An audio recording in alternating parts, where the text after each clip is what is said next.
Hello, ladies and gentlemen, and welcome to the latest episode of the Adopt 365 podcast. In today's podcast, we're going to crack the code to successful meetings.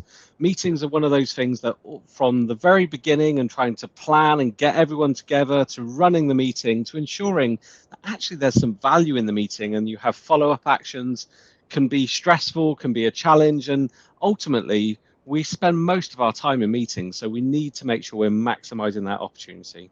So today we're going to share with you our tips and tricks, and to join me as usual, my co-hosts Anthony Charman. Hello. And Megan Warren. Hello.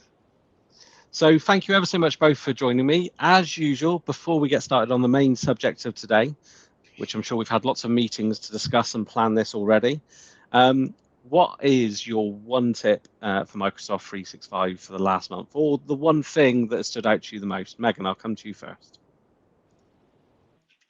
My one thing is about videos and meetings, actually very on topic. So recently I've been using the fact that when you have a Teams meeting, your recording automatically goes in OneDrive. You can access that on stream. But when you go into that video on stream, what Microsoft is now doing is using AI and all the magic that's there to actually break that video down into what they're calling chapters. So, for example, you can have a meeting and you can talk about different subjects, and it actually automatically breaks that meeting up into those timeframes. So you can then click on one of those chapters and it goes straight to that bit of the meeting. You don't have to put in any of the information, it just automatically does it. So if you're looking for that one particular bit, rather than searching the transcript or scrolling through that or trying to go through the video, those chapters break it down and make it a lot easier for you to consume, which is really cool. Fantastic, good tip there. Anthony, what's your one thing? Well, as normal, and I've got a bit of a reputation for this, I have usually have two things for my one thing, but actually I'm going to have three things for my one thing today. So Microsoft Inspire has happened. It's not like the old days, is it, where we all used to go and jump in book a hotel and jump on the train and go to London and take part in that. It just seems to slip by in the background, so I had to go back and recap on it. Three areas that were seem to be picked up there. Firstly, the big discussion about the announcement that Microsoft 365 Copilot is going to be $30 per user. Two distinct kind of areas and schools of thought on this. One, it's an absolute bargain, or the other one is, oh my word, that costs an absolute fortune. Don't really know what Microsoft are doing, thinking they can charge us that much for it. I'm kind of thinking it's time to sit down and look at what it actually gives to us. There's only 600 people who've got access to it at the moment. There's no GA announced yet. It's going to take a long time for us to work out what real benefits this brings to an organization, but certainly it all seems to be doing the right things for organizations and will make lots of really good time-saving advantages from what Copilot can do for us. But I want to live with it. I want to work with it to work out what the real benefits are. And the real thought, the second thought I had is that we've got to realize that Copilot, is not just Copilot for Microsoft 365. Lots of the announcements were Copilots for other aspects of the Microsoft 365 stack. There's also Copilot for Dynamics, for helping you manage your security, Copilot for analyzing chats that have gone on. So if you need to recap on chat that you've been added to, it can do that kind of thing. There's even Copilot for Power Platform as well. The other thing, my third one thing, is one that really drew my attention and would be my one thing if I was only allowed one thing, is that there's now a shared calling option within Microsoft Teams. So lots of people out there who have got E5 licenses at the moment have got Teams Phone as part of that, just don't use it because they have to have either a calling plan or a SIP trunk attached to their tenant, a dedicated kind of SIP trunk attached to their tenant. What we're going to be able to do now is to create shared groups of people. So we can have one SIP trunk coming in or one calling plan coming in, and then have a group of people who can have access to that. So that's going to address a lot of the issues that I have within education, where they don't really want a calling plan for every teacher. They just want one that they can share between groups of teachers. And I'm sure there are lots of other areas where that will come into play. So they are my 3 one things. Thank you very much for your free one things, and I will now do a two one things. We need to rename this segment, obviously. Two very simple things from my side. The first is managing your inbox. This is a nightmare of mine. I've constantly got thousands of unread emails. I've been at Computer World for some time now, so lots of people have my email address, and I get lots of varying importance emails in there. Now, one thing I've started using recently is the pin functionality. So quite often I will go through my inbox and I will look for emails that I need to action. Can't always action them at that time. I've started using the pin functionality. Previously, I've used the flag functionality. I'm finding pinning the important emails to the very top is a quick and easy way for me to be able to do that. Flagging and then using something like the to-do app would be another way to go and do that. Another feature that I found about, and those that listen to the podcast will know that I'm a fan of the Office app, or what is now the Microsoft 365 app.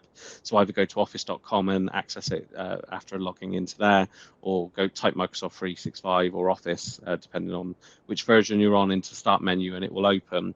There's a quick access option, and next to the quick access option, so you'll see things in there like the recent documents you viewed. Click the little plus next to it, and you can choose to display files for certain applications, but also certain people. So, for example, because Megan and I work together quite often, constantly looking for documents that we may be working on together, it's really quite nice that I can add a quick access button there, see all the documents that Megan has shared with me.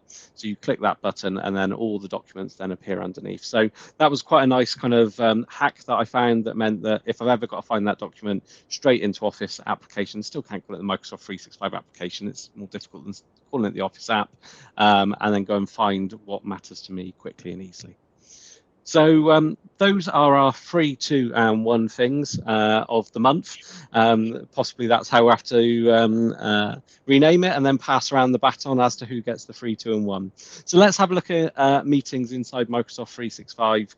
We get it. Meetings are a headache, from the trying to book it at the beginning to undertaking the meetings, how many meetings you're attending, and then making sure the follow-up action. So we're going to share with you our best tips and tricks, but also have a look at some of the latest features that maybe Microsoft have included, because they're constantly improving in this place. So we're going to break this into 3 sections. First of all, sort of the stuff to do before the meeting, so planning a meeting or preparing for a meeting, what to do during the meeting, and then how to maximize your investment in time in that meeting with what to do after the meeting. So Megan, you kick us off. How should we plan our meetings? How do we get everyone together? How do we figure out when we should be doing it? Yeah, so I think when you speak to people about the challenges they're facing with meetings, one of the biggest things that come up is it's just so hard to find a time that works for everybody. It's so hard to find that time. I don't know when anyone's available. If I'm working with external people, then it's really hard to know when they're available because I can't see their calendar, etc. So Microsoft have an application, not directly linked into the Microsoft 365 suite, but you can embed it into your Outlook as a plugin called Find Time. And what Find Time allows you to do is set up like a poll in the email that you're sending out, and say, these are the times that I'm available, and it will look at yours and anyone else internally's calendar to see when they're available. You send them the poll, which gives the meeting options of when you've suggested, and then everyone in that meeting and that email chain can say, I'm available here, I'm not available here, and this is my preferred time. Once you've all voted, it automatically books in the Teams meeting for you, and it just makes that process of finding a time that everyone's available a lot easier. If there is a time where actually people aren't available at any of those times, they can suggest a new time on your poll, and it just stops that back and forth. So I really recommend, if you are the person that books regular meetings, struggle with finding a time that to book those meetings, have a look at Find Time. Add it as a plugin to your Outlook calendar, and it will save you so much time and so many headaches. Brilliant, thanks, Megan. I'm going to look now at bookings itself. So it's one of my favourite little applications in there because it saves me so much time, and it has been refined quite a lot over the years. But the ability to actually create a booking, a type of meeting. So if people want to book a meeting with me, especially some of my clients I do consultancy with, I can give them a defined a booking like a 30-minute meeting, or a 15-minute catch-up meeting.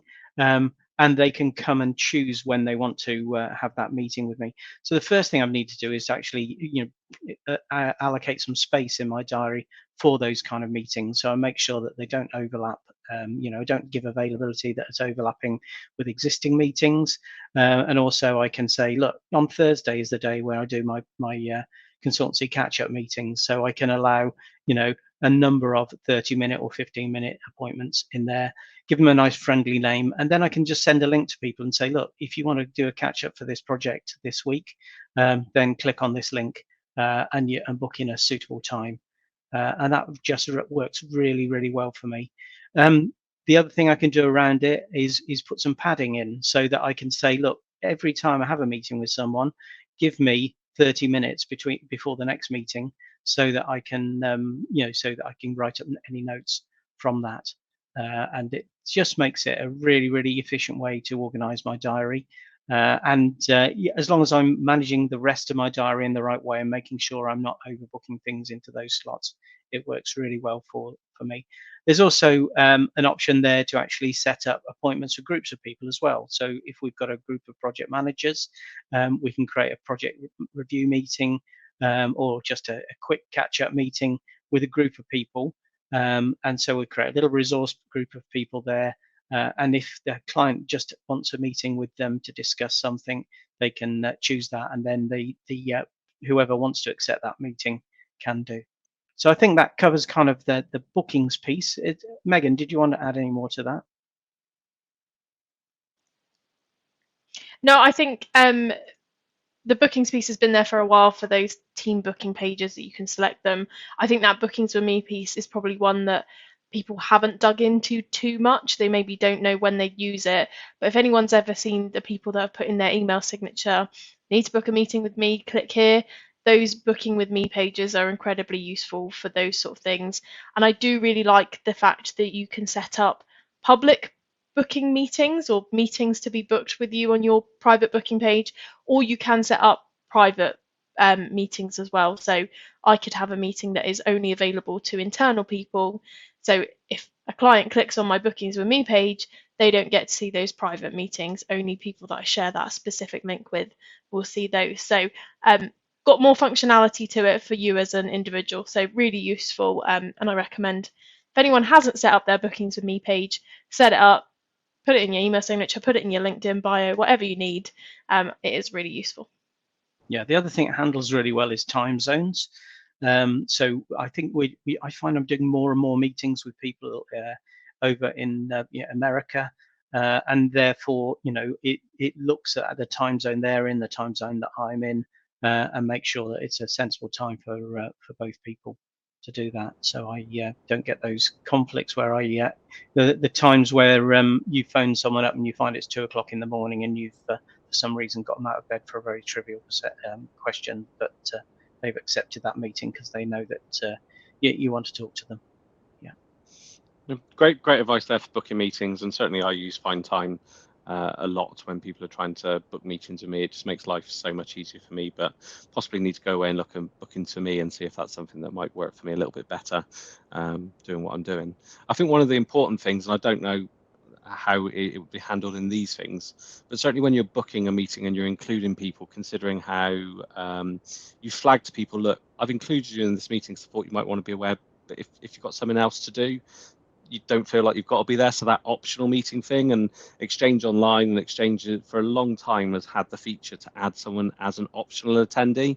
The challenge I've always had is it's not always obvious that I've been included as an optional attendee unless you go into the meeting invite and go and see where you are. So maybe if you are including people, just think, actually, does this person really need to be there? Maybe just mention, look, I thought you might want to be in this meeting, but actually you just might want the time back. Maybe just kind of be a bit more collaborative with those that you're including in the meeting to make sure you can get to the point quickly and make sure you're not wasting people's time. And I think an important piece that then comes to this is what is going to be your agenda for the meeting, and thinking and sharing in advance the agenda in the meeting, because that means that people can pre-think about what do I need to think or prepare for the meeting.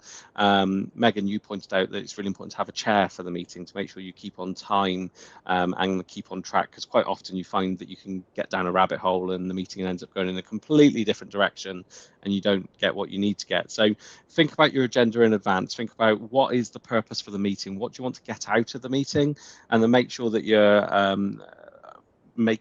booking the appropriate amount of time for that meeting. Make sure that it's clear who is owning each of those sections, and then make sure the chair is keeping it on time. Anthony, you've got some thoughts around meeting length that probably go quite well with the agenda. Do you want to move on to that piece? Yeah, I mean, I think when we first started to do a lot of Teams online meetings, then people, just booked an hour for a meeting because that was the default setting within Outlook, and it became a bit of chaos because you get to the end of the meeting and you'd have no time to write up your meeting notes. And you'd be straight into the next meeting, and it just became, very difficult and very tiring to do that. So in Outlook, one of my favorite features is that ability to set your default meeting length. So you can set that from kind of 6 minutes up to, I think, 15 minutes, and then above that. And you can also fit there's a thing called meeting shortening. So you can say that you want, if I book an hour's meeting, then make it a 45-minute meeting, or shorten it by 5 minutes or 10 minutes. You can choose those settings, and I've noticed that just builds in that time. The other thing I've noticed, which is really good now, is that when it comes to within 5 minutes of the end of the meeting, it will come up and flash a little banner at the top of the screen, which just focuses everyone's minds, especially in those meetings where people kind of tend to go on a little bit. As soon as you see that there's only 5 minutes left in the meeting, then it tends to focus people's minds. You see a lot more activity go on in that section of the meeting, and people bring things to a close. So that's just really good to have that option switched on, which will allow you to show messages in meetings. Note some good tips there. Megan, I don't know if you've got any thoughts on the agenda, or if not, how about, there's a number of ways to book your meeting in Microsoft Teams, a number of different places. What's your thoughts around that? No, I think Anthony's correct in what he said around the timing. I think before COVID, etc., you used to have the time to drive to the meeting, and then on the way back, you decompress and almost file it away in your little to-do list in your head, which now going from meeting to meeting, you almost get to lunchtime or the end of the day and you think, great, now I've got to spend an hour putting everything in my to-do list, and then I've got to try and find some time to actually do it. I think to add on to that as well, in terms of making sure you have those gaps in between your meetings is important, but also using Viva Insights to book in focus time so that you can't fill your calendar with back-to-back meetings is also important as well. Make sure you do get the time in your calendar to actually do the work for meetings. In terms of booking the meeting, you're right, there is a number of ways to do it. I think it depends on who you're inviting to the meeting and what you need from that meeting. Depends on how you do that. If you've got a lot of external people, at the moment I would always recommend using Outlook, because Teams doesn't cache your emails. It makes it a lot harder for you to add all those email addresses in. So Outlook automatically does that, so it's probably the easier way. If it's a lot of internal people or your team or anything like that, do it through Teams. And the one thing that me and Anthony try and stress as much as possible when we do meeting training is make sure you're adding the channel into that Teams meeting. At that point, once you host the meeting, once it's in there, all of the meeting chat, all of the whiteboard, anything that's shared in there, all gets stored within the files in that channel, rather than it being, as we call it, orphaned off into the chat part of Teams. And then as you get more and more chats, it goes further down the list and you can't find it. If it's about a specific project, a specific channel, a specific team that you're part of, add the channel to that meeting, because then it will make so much more sense and it'll be so much easier for you to find all that information afterwards as well. Good advice there, Megan. So the other piece then, Anthony, there's a number of different settings, sort of meeting options, and things surrounding the meeting itself. And I think there's also some advanced options in the higher tiers of Teams licensing. So what are your thoughts and opinions on those elements? So yeah, lots of options around that, and they're profile driven within the Microsoft Teams admin area. So you can create a a policy for a particular group of people. It's back to those old things that we probably don't revisit again, which is like, what functionality people have, whether we want them to be able to share their screens, whether we want them to be able to use the transcripts functions and record meetings. I think it's a good time, now we've settled into using Teams meetings, to actually go back and review a lot of those functionality, to make sure that from a security point of view, we've got the appropriate settings around the lobby and bits like that. And also, as Barry hinted at, there's stuff within Teams Premium around meetings brandings. So, the Teams Premium piece is now up and running, a lot of functionality in there. I think I've run my my evaluation license out over 2 periods now, so it's about time I went and bought that license and started to use that functionality.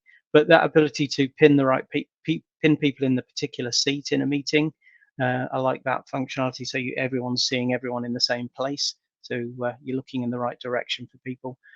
Also the backgrounds as well, so being able to put branding on the meetings is good. But yeah, really good to see that functionality coming to its own. And I think Teams Premium license is one of the top selling licenses, or the fastest growing license has been sold within Microsoft Teams over the recent period. So people are adopting that kind of functionality. That's interesting. No, didn't know that at all. So Megan, how about on the other side of this? You're not planning the meeting, but you're attending the meeting. What are your thoughts and advice for those attending a meeting as to what they should do prior to attending the meeting? Firstly, I think you have to make sure that you've checked if you're an optional attendee or not. Make sure you've got to be there if you need to be there. I think the challenge that we've now got nowadays is a lot of meetings are hybrid. You've got some people joining in the office or in person, and you've got some people who are joining from home. Now, if that is the case, I think as an attendee, you need to make it clear to the meeting host where you're joining from. And I think this functionality is coming with Microsoft, but isn't here yet. That when you actually RSVP to the meeting, if there are 2 options, if you join in person or online, you're able to say, I will be joining, yes, and I will be in person in the office, or yes, I'll be joining, but I'll be online. At that point, it just means the person who's hosting knows what size room they need to get for the meeting, by how many people are actually coming in. I don't know, how much lunch they need to get for the people that are coming in, things like that, which just make it a more seamless experience for everybody, rather than people assuming that you're going to be joining online and then you turn up and then the room's not big enough, etc. So I think once that functionality comes into play, that'll be a really important factor of making sure hybrid meetings are smooth and seamless from start to finish. So some good thoughts there, and I think this is probably a good place to then move over to the actual meeting itself. So you've put all that hard work into getting the people together, and you want to then undertake your successful meeting. So I think the first bit at the beginning of the meeting for me is when everyone's sat down, and this kind of goes into meeting habits, which I'll come to you in a minute, Megan. One thing that I see some organizations adopt, and I think it would depend on your organization, I think, and I've actually seen it in company policy, where you have to, the first thing you do in every meeting is check in with everyone in the meeting. How are you? What's going on? And just have that kind of human period to check in with everybody that is there. Now, that isn't going to suit every organization. Some organizations aren't going to like that. But actually, the organizations that I went to, they had a little card in the middle of the desk that's don't forget your check-in. And it was just that well-being thing of just checking in with how is everyone? How are everyone's stress levels?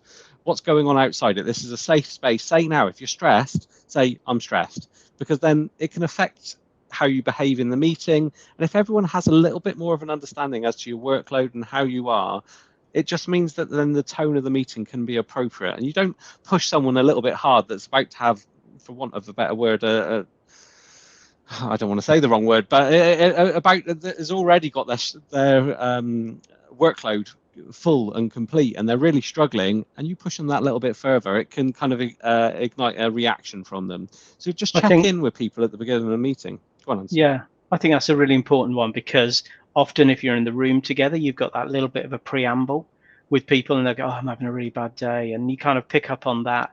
Whereas in a remote meeting, you just don't pick up on those things, other than the fact they probably go, "I've just come out of one meeting into the next." But yeah, back to that padding the meeting, so you've got a bit of time to start with, but then you just don't feel where people are in the room when that you would do normally with a bit of a chat. So yeah, really important point, Barry. Yeah, definitely. And then the next thing for me would be just to go through the agenda that you've all agreed, make sure everyone is happy that the agenda is right and correct, and make sure that nothing else needs to be added to it.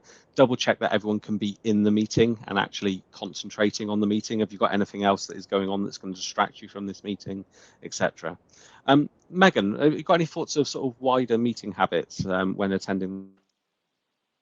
Yeah, so this is something that again I pushed quite hard in terms of if you log into Microsoft Viva Insights and go into there, you have all your wellbeing stuff, your focus time, but you also have something that says about your meeting habits, and I think that is a real eye opener for a lot of people when looking at their meeting habits, because for someone like myself, and I will highlight myself here, it is highlighted to me that I don't RSVP to many of my meetings, which isn't great for the organizer. They don't know if I'm turning up or not. In my head, I know I'm going to be there because it's in my calendar, but for them, they probably don't know I'm going to be there. But it's those in meeting habits that you have as well. So it will give you a percentage to say, look, 40% of your time that you're in a Teams meeting, you're doing other things, whether that's messaging other people in Teams chat, whether that's looking at a Word document, whether that's sending emails. And actually, that then just highlights to you that you're probably not fully focused in that meeting. And whilst you think you're getting other stuff done and being productive, that meeting's probably not as productive or as quick as it could be if you were just fully immersed in that meeting and concentrating. So be self-aware. Have a look at what you're doing when you're in your meetings. Are you fully concentrating? Are you off doing other things, etc.? But if you aren't spotting those things you're doing yourself, check in with Viva Insights and just have a look at those. They may flag things to you that you're maybe not aware of, or maybe you thought you were aware of, but not making any proactive changes, and make those changes, because then all of your meetings will be a lot easier and a lot more productive when you're in them as well. I think it's also things like the webcams and the avatars and all of those kind of things. I haven't yet attended a meeting with someone that's chosen to put on an avatar outside of us playing with it. So it'd be really interesting to see what the uptake is from Microsoft on that. Certainly haven't seen those people that wouldn't turn a camera on previously now turning to avatars. And I think that was my hope and desire, that there are some people that simply don't want to be on camera. They feel it is an invasion to their home environment, or they just don't feel comfortable with that. And I was hoping to maybe see avatars in those situations a little bit more, but maybe sort of worth discussing amongst your organization, your etiquette around cameras, avatars, and those other things that kind of can creep into the meeting habits. So with meeting notes, I think there's a number of things to consider. And I think one of the most important things is consistency. So whether that's in your Teams meetings or across the company, it's important to consider what is your standard. Microsoft offer a number of different ways to be able to take meeting minutes, and we'll talk about the new feature in a moment, the collaborative notes feature that is currently in public preview. But I think what is important is set some standards as to, is there going to be a minute taker agreed? Does everyone take responsibility for taking minutes, and where they should be stored? And then, as I say, make sure you're consistent, because you always want to be able to go and check back to where the notes are taken, where are the actions stored. Now, Microsoft's new feature, the collaborative notes, it's available in public preview at the moment, and it's based on a loop component. But quite impressively, whilst it's based on a loop component, the different sections in there result in different actions being taken. So for example, there's a section for tasks or actions following a meeting. Those are actually available in Planner and To Do to go and view when they're allocated to you. So it's not like they're just stored in the loop component and then you won't get notified that you've got an action that is outstanding for you. When you take the notes, they're available in the loop components as well. Now, this is a really early access feature. At the moment, it seems to be a little bit inconsistent as to do those loop components appear under the Office app? Can everyone access those? And I've also had some of those fail to open. So personally, I wouldn't recommend adopting the new feature collaborative notes in production at the moment. I would keep to using OneNote in a shared notebook in your team, using Planner for actions with the plan inside the team or something like that, but just set that across your business. I don't know, Megan, if you've got any more thoughts around notes and what you advise people to do on the training prior to the new feature kind of being globally available and globally ready. Yeah, I think before that feature is available, our recommendation was to always use OneNote.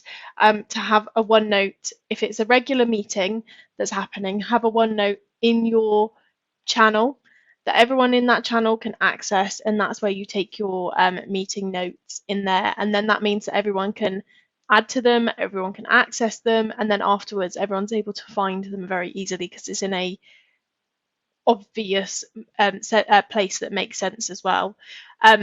Just going back to what you said around making sure you have someone to take the notes, Barry, my one recommendation, and one of the things that I've seen as a mistake people have made, is that they say, right, Barry, you're the chair of this meeting, which means you're also taking the notes. And at that point, the meeting just falls apart, because how can somebody chair the meeting and take the notes at the same time and keep the meeting moving? It just doesn't work. It trips over itself. The person who's meant to be chairing says, hold on, guys, just 2 minutes. I've got to take these actions and these notes. And then everyone starts having their little side conversations, and then that expands. And yeah, just make sure your chair of the meeting and your note taker are different people. It will make the meeting a lot smoother for you. Yeah, I think this is an area where the kind of Copilot AI stuff is really going to come into its own as well, because that, that transcript that you've got, firing Microsoft's power, its AI at that does some incredible things that have been demonstrated in, identifying who's taken an action in the meeting, identifying the different themes of the meeting, and breaking that into chapters as well. And it's even better when if you're joining a meeting kind of later, if you're just invited along saying, oh, you might be interested in joining this project, that ability to go back and get a recap of what's happened so far and who's taken actions and what the key themes are really going to come into their own. I think that's where your £30 Copilot charge, or $30 Copilot charge, is really going to come into its own. That ability to just recap those meetings. It's also going to, things that have happened in chats around meetings as well. It's very good at producing a very succinct understanding of that, even if that stream of meetings, series of meetings, have been going on for quite some time. The only thing I will say about that is, at the moment, I also wouldn't rely on transcripts for those meeting notes or meeting minutes. I think they're really good to assist with that. Maybe you've caught a little bit of the conversation, you just want to expand. But again, I've been in meetings where people have been the note taker, and then they just go, I'm just going to do the transcript afterwards, I'll have a look at that. But actually, it's really hard to pick out from a written transcript what was the minute sort of meeting note that you need to take, and then what was the action from that. Unless it's broken down by AI, which makes it really easy, it takes a lot of time, and people then just tend to go, oh, it took me too long, so I didn't do it in the end. And then you don't have the minutes from the last minute meeting as well. So don't rely on the transcript, just use it as your aid to help you if you need it. So, Anthony, you had a point about closed caption. Yeah, I've been, I'm a great fan of the closed caption piece. I don't like having the transcript running alongside the meeting, which is the standard piece. I just tend to put the closed captions on, especially if it's people who've got an accent that's more difficult to understand sometimes. That it's very good at picking that out.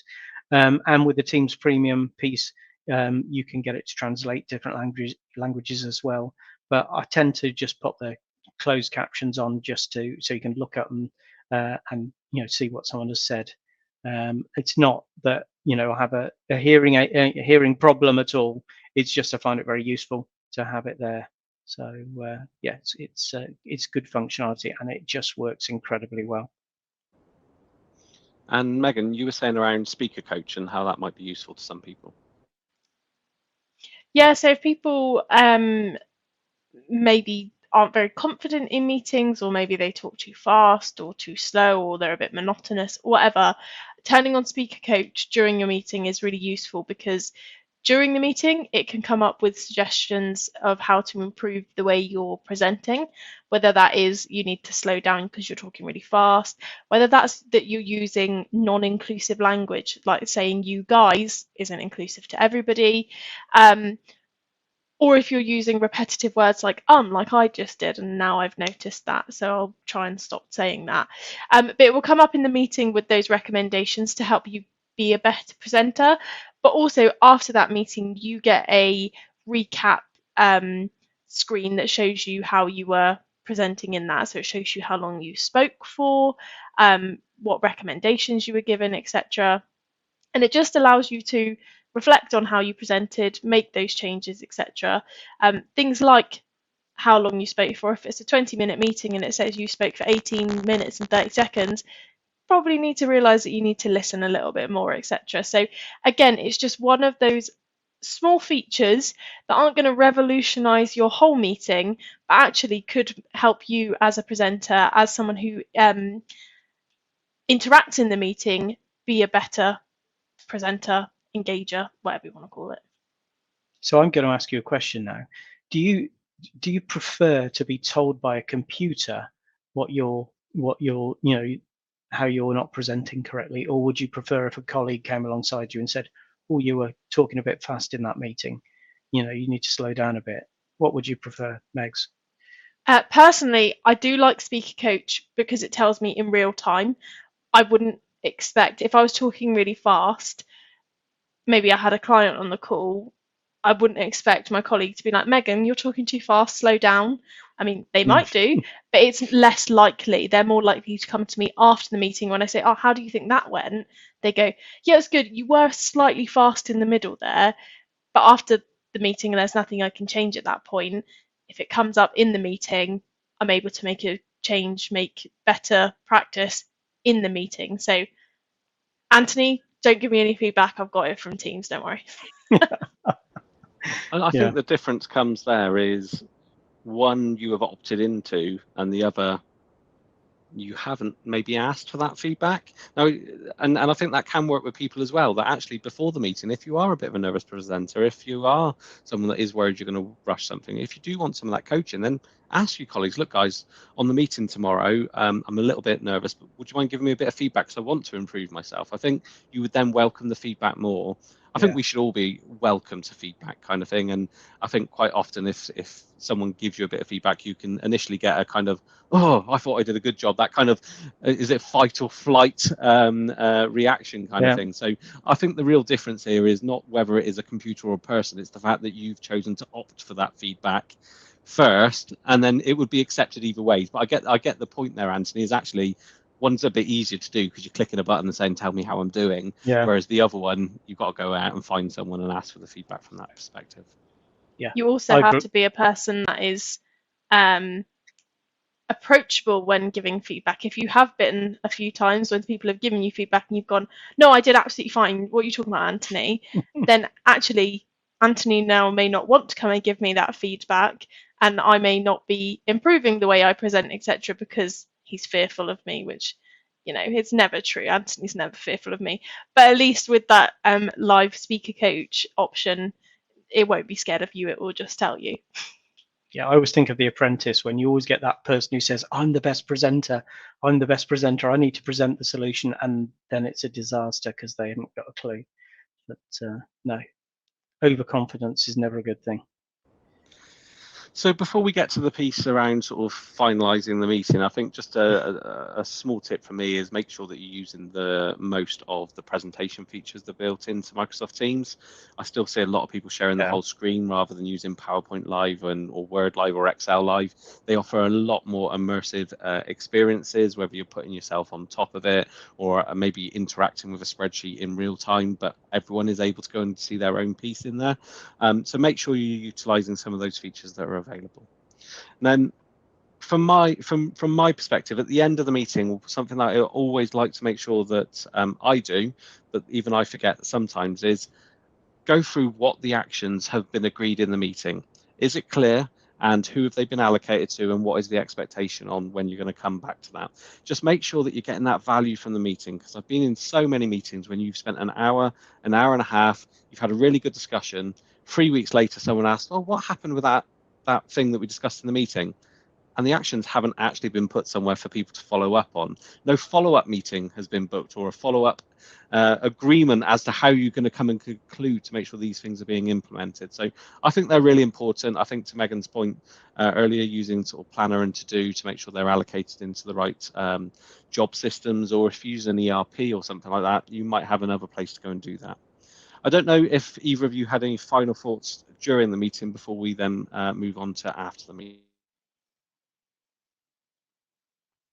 No, I love this phrase that seems to be becoming very popular, which is actionable insights. I don't know where the phrase has come from, but it's nice to turn things into a proper task, that is, informs you, and how it's got a beginning, a middle, and an end, and it's actually useful note from the meeting. But yeah.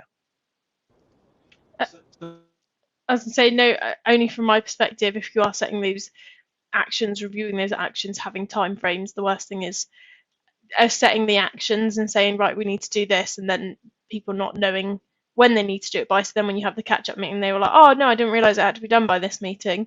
So again, we're just repeating then the actions that you need to take. So yeah, just best practice. Yeah, I think all very important tasks that the chair can work with whoever's taking the minutes to ensure that are concluded at the end of the meeting. So after the meeting then, so Anthony, you had some thoughts around recap, whether you were in the meeting or maybe even if you missed. Yeah, it was really just that point on where I think things like Copilot and the AI pieces of Microsoft 365 and the whole Microsoft environment are going to help, is that ability to, for it to go and look at all the notes and give you a nice summary of those things. And I think I mentioned this earlier, but the ability to do that. I was just looking at some Inspire stuff to do that with a chat. So you've been added to a chat that's been going on for years. It can go back and just go, here's the key points from that. Here's the people who've made this is a decision point here. I think that's really useful, good use of AI, because otherwise you can tend to join a meeting and be pretty cold and just have to take it on, not really understand the history of it, and just take it on the basis of what you see from the point that you join. And I think that's where AI is really, really going to help for all of us. And then I think the final point for me was just, again, those actions. Make sure they've ended up into the right place so they can be followed up. If they're actions that have been placed upon you, make sure you reserve the time in your calendar to undertake those actions. If you're the chair or it was your meeting, make sure that you arrange to follow up with the relevant people. If you need a meeting to then follow up all of those actions, book that, but try not to book meetings about meetings to discuss the meetings kind of thing. Agree what is the best way that you can keep things moving forward rather than constant meetings happening. I don't know, Megan, Anthony, if you had any final thoughts then on the subject of meetings. I was just going to say, we've gone through a lot here. I don't think anyone's going to take all of this list and make all these changes at once. I'd probably sort of look at what we've spoken about, maybe look at what you're worst at, and then make those better habits, etc. And then once you've mastered those, then move on to the next ones. I wouldn't try and fix yourself in all of these areas at once, because you're probably going to not be able to keep up with it and whatnot. So yeah, just pick those specific ones that are relevant to you. Yeah, I think around the chair as well. We've all been to meetings that have been really well chaired, and we've all been to numerous meetings that have been very poorly chaired, and that it makes such a difference. So if you know people who are good at that, then encourage them and try and learn from them as well, because it can make a meeting effective or a complete waste of time. And those, we all know those meetings that Megan's referred to, where everyone turns up and goes, here's the actions from the last meeting, who's done what. I remember being a school governor and ended up in a lot of those meetings where no one had actually done anything. They just turned up for the tea and biscuits, I think. and things never actually got done. Thank you ever so much, both then. So let's just do a quick recap as to what we've covered in today's podcast. So we started off with looking at planning meetings, and we looked at bookings and bookings with me to allow an easy way for you to kind of publicize your availability for different types of meetings. Or maybe it's a more ad hoc meeting and you could use something like Find Time to help schedule that meeting amongst all the relevant people. Consider using optional attendees, or at least speaking to people to go, look, I've included you for this meeting, but it's up to you whether you want to attend. Agree and set an agenda in advance and nominate a chair for the meeting that is going to ensure that it keeps per the agenda. Consider your meeting length and utilize the features inside Outlook to make sure that you're not constantly having hour-long meetings when they could be 30 minutes, 45 minutes, or even less maybe. Consider where you're booking your meetings, whether you're using Outlook or Teams, whether you need to include a channel because it's a regular internal meeting or something like that.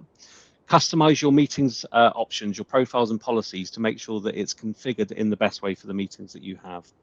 Make sure you accept meetings when you are there. There's features coming in the future to nominate whether you're going to be in person or remote to help people plan the meeting, the size of the room. Apparently Megan's buying us lunch as well if we tick the right button on that one. So that's the piece that certainly reminded me to go and do that. During the meeting, think about your meeting etiquette. How do your meetings start? Check in on people's well-being. Go through the agenda. Make sure that anything else. Make sure a minute taker is agreed. Make sure that in your organization you have a standard way of keeping the notes, whether you're looking at the new collaborative note features. We don't think they're quite ready for production use cases just yet, so maybe stick to using OneNote and Planner for your actions. If you want a bit of coaching, maybe use the speaker coach or ask your colleagues in advance, would you mind giving me a bit of coaching if I'm going over? Maybe just message me on Teams if you want that. Ask for their assistance where you need it.